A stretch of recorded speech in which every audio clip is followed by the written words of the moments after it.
Today I'm going to guide you through descaling your Keurig using white vinegar. Let's get started. First, you'll need a measuring cup. Fill it to the 14-ounce mark with white vinegar. Make sure there's no K-cup in the machine, as we need it empty for this process. Also, go ahead and empty out the water reservoir. If there's a water filter inside, remove it too. Now, pour the vinegar into the reservoir and match it with an equal amount of fresh water. That's another 14 ounces. With both vinegar and water in the reservoir, we're ready to start.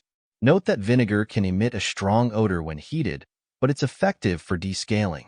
Make sure your machine is plugged in and turn it off to ensure no lights are on. To enter descaling mode, hold both the 8-ounce and 12-ounce buttons simultaneously for 3 seconds. You'll see the light activate, indicating the machine is in descaling mode.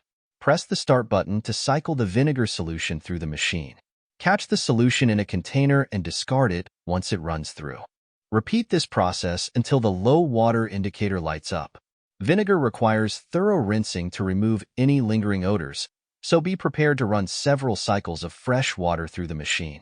Once the light turns off, wash the reservoir with soap and water, and then fill it to the max line with fresh water, and continue running fresh water through the machine until the reservoir is empty. When the add water light comes on and the machine turns off, you've successfully completed the descaling process. Refill the reservoir, and you're ready to brew some coffee. Before you brew your next cup, run a couple of 12-ounce cycles with just water to ensure all vinegar residue is gone. That's it for descaling.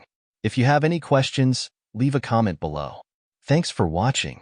If you found this helpful, please like and subscribe.